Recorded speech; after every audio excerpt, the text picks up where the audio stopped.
What's going on, guys? Leftover Remains here, and today I'm actually going to be showing you how to do a moving HUD. Oh my god, it's about time! Anyway, now that I got that out, so this is going to be great for if you want your player to move, let's say, your HUD around, or if there's multiple bags, like you're making an RPG and you have a bag system, and you have multiple inventories. Obviously you can move them to the best screen space.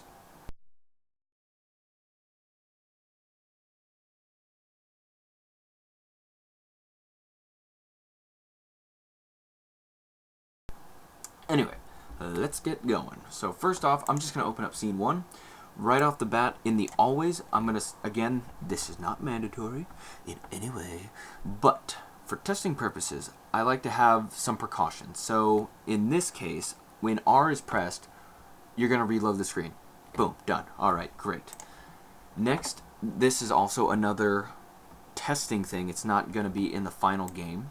When drawing, so all these are just to make sure that if I make a script and something's not working, this will help pinpoint what exactly is going wrong. So if something's supposed to be true and it's not even registering as true, or if it is showing up as true but it's not doing what else it should be doing, then obviously I know where I should be looking. So it's kind of like a debugger. It really helps all the time.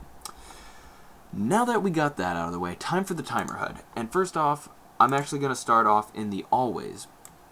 Now, of course, you need a when something happens. So, of course, it's when the control key is down and the mouse button is down, then you set the moving HUD icon as to true. Again, you can type it however you want. You can even have a control, instead of control, you can have I, you can have, C, Alt, Shift, whatever.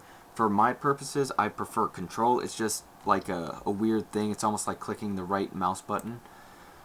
Okay, next you have the negated version. So when the control button isn't down or the mouse was released, then obviously the HUD's not going to be active, and the current HUD is the new HUD icon. I'll explain that right now. Lastly, the HUD icon. When it's actually true, when it's moving, it'll follow the point of the mouse. Exactly. Of course, you can set this, so you can say set X to X of mouse plus 10 or Y of mouse minus 5, whatever you need it to be. In my case, I just choose it to be on the pointer.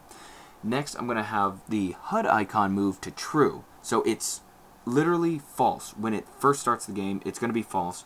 And I'll get into that in another tutorial about saving and loading and making things true when they were true or when they're false. That way it helps keep the game fluid and there's no mistakes. But again, I'll get into that another time. Then, of course, you want to set the new HUD X and Y to X and Y of self. Pretty much wherever it is on screen, that'll be the new numbers. Last but not least, if X and Y are less than 0, so if the player moves the icons too far up or too far to the left, then obviously it's going to have a negative number. And if they have a negative number, then the icon, if the page is refreshed, it may actually try to show up there, which again, you don't need a item to disappear off the screen because it's in the wrong spot, because obviously it's anchored, so it's not going to move at all. So you just want to have that set to 0. You also want to have this behavior cannot exit screen. You can get that by going to add behavior, motion, and cannot exit screen. Now, of course, it can move to the right a little too much. I'll show you right now what I'm talking about. But other than that, last but not least, when created. So over here in the scene 1, in the created, you see that it's 288.5 that is created. Now, again, if this is false, it'll keep creating it at 288.5. However, when this is true and when this is it created, so if you have, let's say, an inventory and you create it, then it'll do it then. If you have a scene and it gets loaded, it'll do it then. So you want to make sure that it's in the right position. If the player moves, then obviously you need to make sure that it stays wherever they moved it. So obviously you set it to new HUD X and new HUD of Y. Now you can build a reset button, so if something happens, like their stuff goes off screen, If they prefer to just have it as default, you can actually set it to that. I can do that in another tutorial if need be. So now that we got everything done, we should be able to just run it. The one thing I will say before that is make sure that when you have your collisions, make a group and just put all the icons or the HUD icons or the inventory all together. That way they're not overlapping. So whenever they are overlapping, they'll break apart, so they won't be touching anymore. They'll automatically adjust so they're away from each other. Now we get to test. How exciting.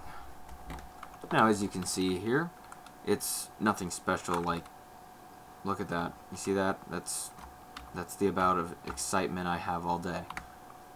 Okay, so I'm going to reload it. Obviously, it stays there. You can reload it a bunch of times. It's not going to move. You move it, you can see the numbers moving. It's showing true. And when I click refresh, it stays in that spot. And because we set the if less than 0 on both, it stays at 0. It doesn't keep going. It'll actually keep decreasing if you didn't write that. And of course, if you move it over here, it'll kind of pop. Sometimes it actually does stay off screen, so be wary of that. But for the most part, that's pretty much it for the tutorial. And obviously, this doesn't interact because it's not supposed to. It's only interacting with others like it. Anyway, if you have any requests for Stencyl tutorials in the sense of RPGs or inventory or health or whatever, I do plan to do more tutorials about RPGs. But if you have something you want to see it sooner, please leave a comment. I do plan for the next tutorial to show a better walk cycle, actually a better scripting. I found out about it and I prefer this one over the one I have been using, which I taught you, so pretty much I guess ignore that old one and look forward to the new one because it's a lot better and it actually doesn't slide. As you can see here real quick, like if you hold down 2 buttons, then obviously he stops moving and it doesn't even register that he just stepped on that thing. See? So obviously this other script that I found out about is actually a lot cleaner. It stays on one direction. If you hold multiple buttons down, it'll actually work only with one button at a time. It's a list. But anyway, I'll get into that, and then right after that I'll show how to set up a save load function the way I do it. That way when you're doing an RPG, you can actually have all your items saved, your configuration saved. But anyway, that's, again, for another time. Anyway, thank you for watching, and I hope you learned something.